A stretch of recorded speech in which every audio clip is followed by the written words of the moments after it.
Today we're going to show you how to plant oyster mushrooms. Okay, we plant 5 different oyster mushrooms. The one we're going to do today is called gray dove. And it's a large oyster mushroom, pretty firm, so it handles a little better than the other ones. You have the pink oyster, the golden oyster, which are a little more fragile, and then there's another one called pea-hole oyster mushroom, and it can inoculates so fast that you could do straw that's not even been pasteurized or sterilized. Okay, this straw here was we buy it by the bale. It's all been cut up. It's all been cut into little pieces. This is kind of what you need for the mycelium to run through the substrate, which is the straw. Then it's completely submerged in a hydrated lime solution. It takes about 6 cups to do a 45-gallon drum. And you add the lime to the water, and it helps to pasteurize the straw so that the mycelium from the oyster mushroom which will run through the substrate instead of like a mold or that. So you have to be careful. Try to keep things as clean as you can, but it's not completely sterilized. I use laundry baskets to grow the mushrooms in because it allows the mushrooms to come out all the sides. We've tried plastic sleeves, and we hadn't had as much luck with it. It actually has a nice, kind of smells like maybe licorice. Yeah, this is grain spawn, and they've taken spores from, this one is gray dove mushroom, and they inoculated the grain, and then the mycelium is running through the grain. Now we're going to take the mycelium from this block and mix it into our substrate, which will inoculate the straw, and then you can grow mushrooms on straw. You can actually grow them right from here. You can see this is probably starting to want to produce right now. Okay, we'll break this up. They usually use rye grain for the mycelium to run through. The grain's all been sterilized, so it's completely pathogen free. The spawn's all organic, so it's very clean, nice material. Now we'll actually break this up. You see the mycelium's covered each grain. This one's really well established, so we should get nice, quick production from the mycelium running through the straw. You break it up so you get more surface area. Basically it's kind of like a lasagna. You do a layer of straw, then a layer of the inoculated grain, then a layer of straw, and you do it layer after layer so that the mycelium completely runs through the substrate of the straw. The best straw seems to be wheat straw, so this is what we usually try to find. You can use any straw, but wheat seems to be the best. This straw is nice and clean, so and a completely nice layer of this. Then we do another layer of straw. You don't want to go to the very outside because it can encourage contamination. So you try to keep it inside like say an inch back from the edge. And the oyster mushrooms are such an aggressive species of mushrooms that it'll inoculate the basket before mold can get through it or any other contaminants. I've been tending to inoculate the straw pretty heavily because we're kind of new at this, and the heavier you inoculate it, the faster the mycelium of the mushroom will spread through the straw. So then less likely you're going to get any contaminants or that. Now we're coming to the top layer, so I'm going to put a little bit extra on. They say that you should be able to get, for every pound of substrate, you should be able to get a pound of mushrooms off it. So if this weighed 15 pounds when it's full, you should get 15 pounds of oyster mushrooms. I haven't been able to do that yet, but that's what they say. So maybe once you get better at it. Here we use a lid. We'll put this on top. Okay, now our inoculated basket, we need to put it in a warm spot, about 80 degrees. And we need it in the dark. So we use a heavy plastic bag. This also keeps moisture in, but we allow it the end open so that it can still get oxygen, because if you completely sealed it up, it would suffocate it. Now we'll weigh it down with a block. This keeps the straw compressed, so it keeps contact with the mycelium, which makes it easier to run through the straw. Because there's too much, you don't want too much air. If it's fluffy, then it can't grow through it properly. And that's the first step in producing an oyster mushroom.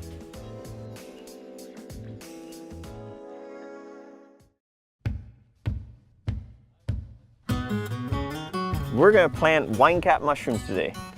Okay, this is mulch, and it's from like forestry department, city forestry department, and it's just what they usually throw away or dump, and it's a perfect substrate for wine cap mushrooms.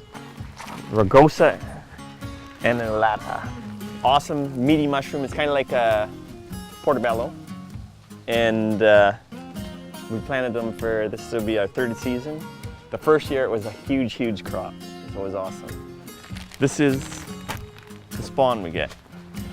This is sawdust, and all the white is the spores that have been turned into mycelium in this. So when we cut this open, break this up, make sure you have clean hands.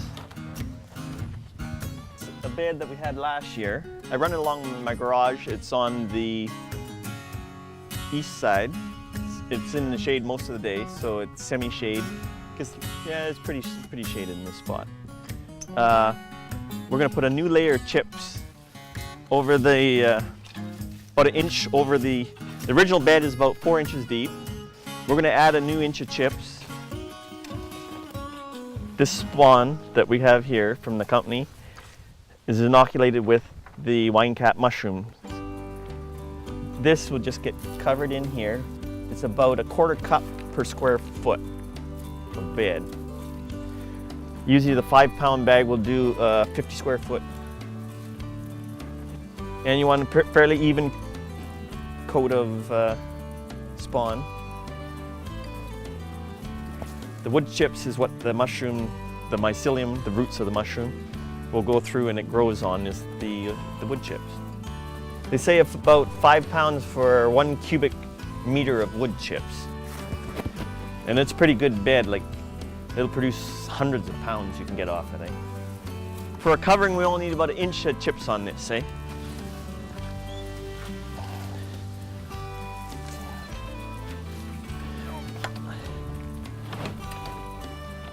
A little more.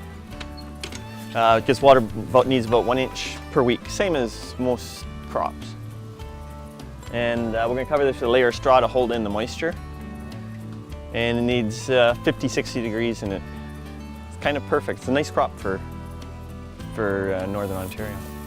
Once it starts growing in there, you're better off not to walk on the bed.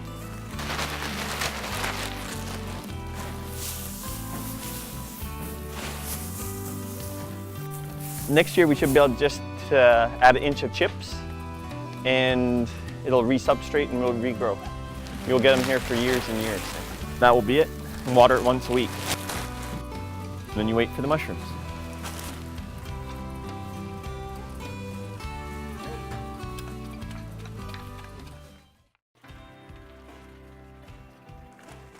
Today we're going to talk about aquaponics. Aquaponics is the growing of fish and a green crop using the fish as the fertilizer source for the crop of lettuce, or greens rather. This whole system is designed with just one little small pump. It's a pond pump, and it pumps from the bottom of the fish tank up into the top grow bed, which is a gravel bed, which we use to filter any solid waste out of the bed. And then it flows into our floating raft system by gravity, and it flows again gravity into this system. On the far end of the tank we have a Bell's siphon, it's called, and it's just basically 3 pieces of pipe, which once it reaches a certain level, it automatically siphons down and drains this bed. So this bed fills up and drains probably 2 times an hour. Being drained by the bell siphon, you can see the water coming out. Once it reaches the bottom, the drain automatically clicks off and the water will stop flowing into the floating raft system, which is gravity fed back into the fish tank. By the time the water reaches the fish tank, the plants have taken out any harmful ammonia in the water so that the fish stay nice and healthy. I test the water regularly. I was at twice a week, but now I'm down to once a week. The system seems to work beautifully. Okay, here we have the food that we feed them. It's high protein, and it's a fish meal based protein. Any bad greens, like they love lettuce. They're camera shy, but usually they'll come right up and they'll strip it clean. There we go. Tilapia is a very nice fish for eating, and these are already sold to one of the local restaurants. It's a tropical fish, so it needs a temperature of water around 86 degrees. I use a pond heater, and it heats the temperature up to 86, 87 degrees, and it keeps it temperature. This is, we did a variety of lettuce types, trying to find which one grows the best, and just grow them in standard packs, like 4-cell pack. And what we did for our system, we cut holes that were, I think, 1.5 inch wide, and I just nicked the bottom here so that the roots can go through. And that's all there is to it. You pop it in. This is like approximately 3 weeks old. You can see the root system just grows through the bottom of the pack. That's almost ready for harvest. Trim off the leaves and you got a beautiful head of lettuce. We actually leave this on, and we can put it in water, put it on the table, and then it doesn't wilt. Okay, here we have oak leaf lettuce that's been grown in this bed approximately only 2 weeks. Beautiful, fast growing lettuce. Like, this is only 2 weeks old, so we'd leave this probably another week or so. It's a nice, simple system for harvesting because it's all there. You just pull it out, put it in a bucket, and you're done.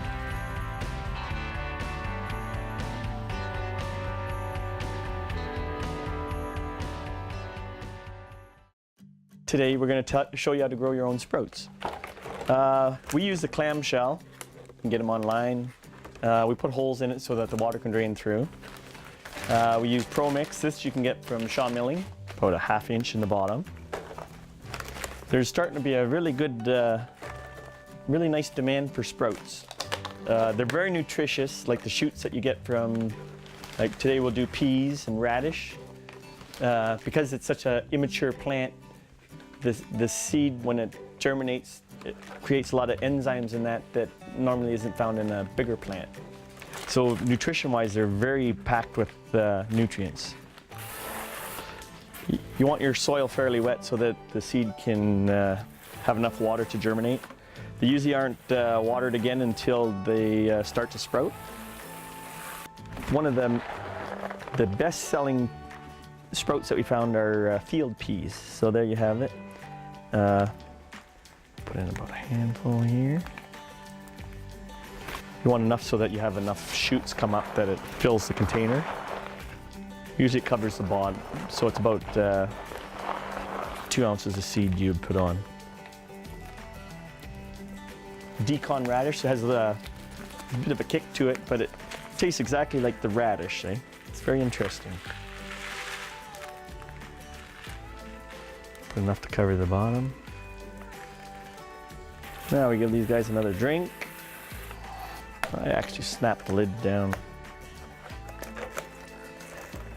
Now that you got your sprouts planted, the seeds planted in the soil, they need a temperature about 70 degrees to germinate quickly and grow at. And once they start to poke through the soil, they need light.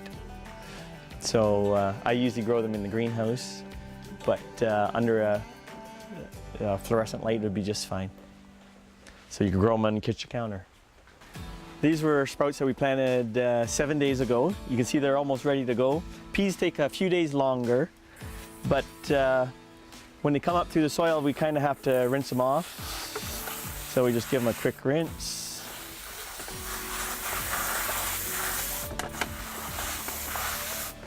That way they're watered, and that'll be all the water that we do until we sell them, eh? You see there's a perfect radish sprout, and they're ready in 7 days.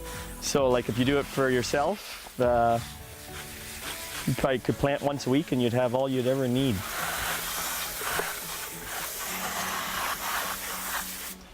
There we go.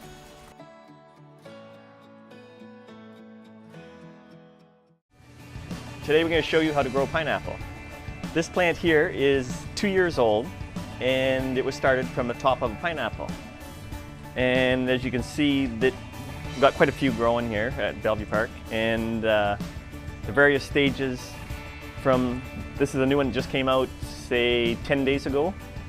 Eventually this will all, each part of a pineapple flowers. So each one of these will have a little blue flower on. There's one at a different stage, medium stage. That one will take another month till it ripens. And there's one that's set maybe a month ago. It takes about 4 to 6 months to go from this to ripe pineapple. To harvest pineapple, we'll cut that right off there. There.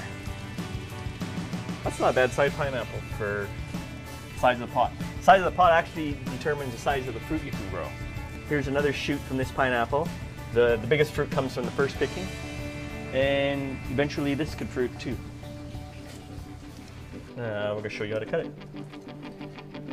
Cut a slice off the bottom. Okay, we'll pick this off here.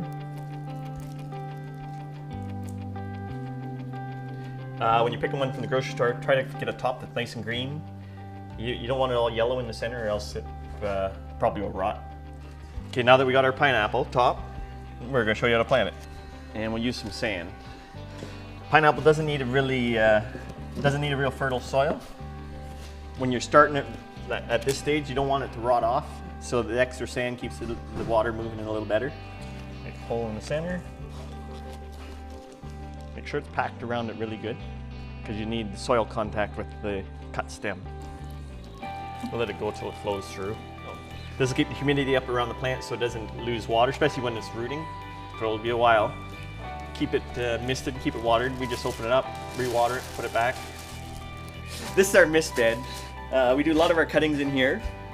It's just pure sand, and we have the ability to keep it mist, which keeps humidity up. This guy we're going to put here, and we'll keep them well watered. And there's bottom heat in this, so it's set at 78 degrees. So it's nice warm heat, which usually induces the plant to produce roots. Thank you for tuning in, and that's everything you need to know how to grow pineapple.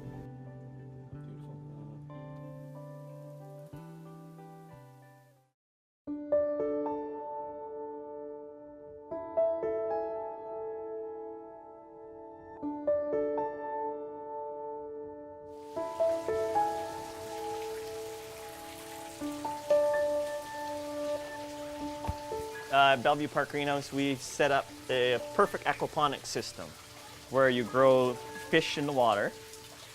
The fish excrete their waste, and then the plant's roots have bacteria that fix the ammonia into nitrogen that the plant uptakes, removing it from the water, which keeps the water clean for the fish.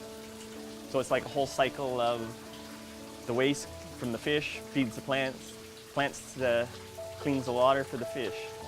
So it's a perfect circulatory system, and it's set up perfectly right now. All the fish just thrive in this greenhouse.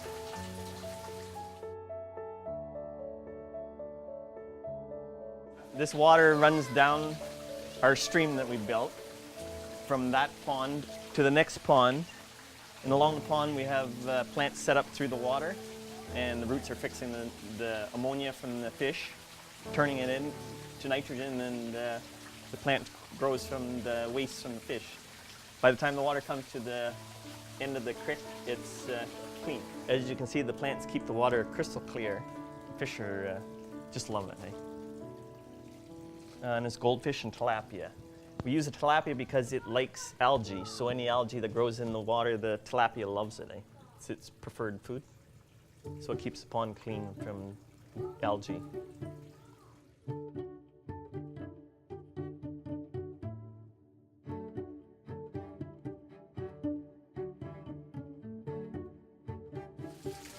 Okay, to add oxygen into the water, we have it fall. As it goes through, more oxygen produced in the water, which is better for the fish. So they need more air into the water. That's also why we have the fountain in the other end. For at home, you could use elephant ears, you could use canna lilies, love being grown in water, and they don't mind wet feet.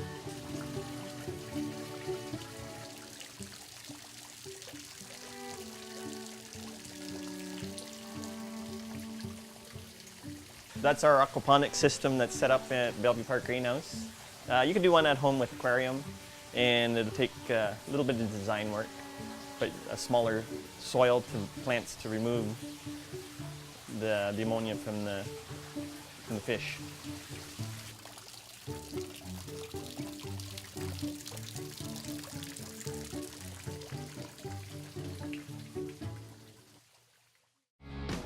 Hey, welcome to Bellevue Park. Today we're going to show you how to make chocolate from a cocoa pod. Okay, this is a Theobroma cocoa tree. It's 8 years old. I bought this one off eBay. It was 30 bucks, and it came from Hawaii. And it's taken 8 years to produce pod. These are little cocoa trees that were started November 9th. So they're about a month old. And there's your cocoa beans. So if you wash this off, then you'll have your bean inside, eh? Usually you get about 25 to 30 seeds out of a pod, and that's about what we got out of there. They put them in a banana leaf to keep the humidity up, and that's usually how they ferment the seed. So it's nice and warm, dry. Probably 4 days, we'll take it out and clean them up. So we got the pan on high, put these beans on there, and it's just a matter of keeping them roasted and toasted, and it takes about 10-15 minutes. Now we're going to try to grind these beans up. Put this in here. We had 1 cup of beans, so we're going to add a quarter cup of cocoa, or a quarter cup of sugar. Oh, here's what we want. Here we go.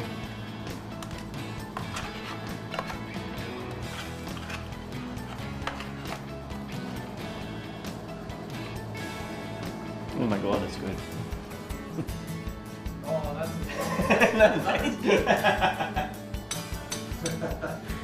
Now this has to go in the fridge, it gets tempered, and then you can break it and it'll snap. It only took 8 years to make this.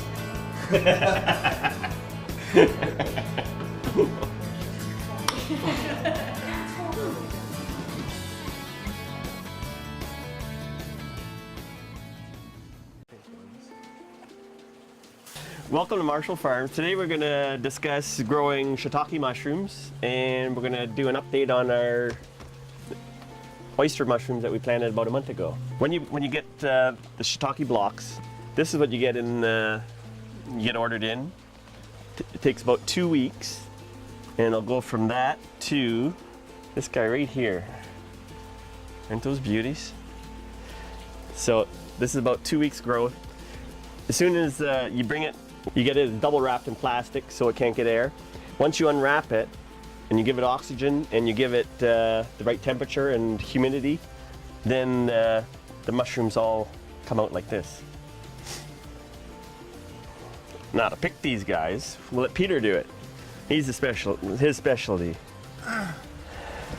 just pick the whole block up and just kind of give them a little twist. And come right off. These are actually completely ready to pick now, so this will be stripped right clean. Every single one's ready. Once they're open and you can see the gills, that's when they're ready. See the gills here? These we get about a pound per pick off it, and we'll get another 2 or 3 more picks off it.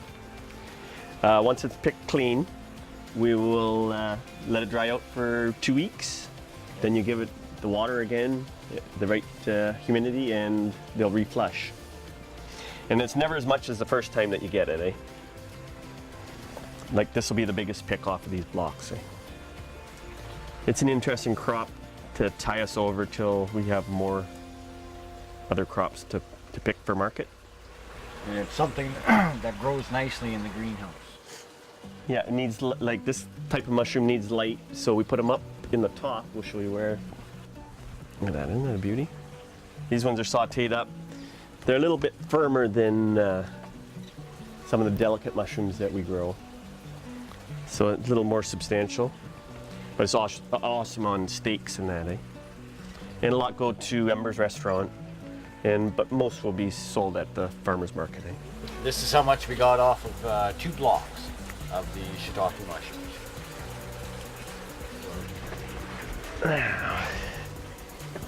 Here's one of the blocks that we inoculated a month ago. Look at the amount of mushrooms coming on that. Isn't that awesome? These ones aren't quite ready to be picked yet. This one will be only about another 3 days probably, eh?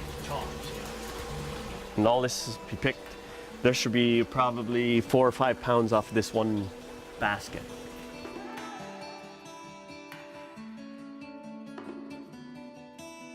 These are oyster mushrooms. They grow in clumps. And usually we can just pick them off like this here. Look at that. Okay. And from this size, these ones can get there probably 2 days. So they grow very fast. They're a little bit lighter color than the gray dove. So it took about one month, maybe 5 weeks to get to full size. When we pull the baskets out, they'll start to pin and they look just like this. And they'll go from this size, which is very tiny, to that in about 4 days. We've had clumps that weighed over 1 pound. So it's very cool. This is a clump of mushrooms that's just starting to pin. And that in about 5 days can go from that up to like something that'll be bigger than this actually, because that's gonna be a big clump. So that's how fast they grow. It's really amazing. There's like a perfect shiitake block. We're getting like probably over 1 pound of mushrooms off of one pick. That's very good. Don't really like eating them, but I sure do like growing them. It's a lot of fun. Here's the results of all our hard work that we showed you how to grow an oyster mushroom, and here they are. Took about a month, so it's a fairly fast crop. And as long as you got the space to do it and the right temperature, humidity, they'll come out just like that.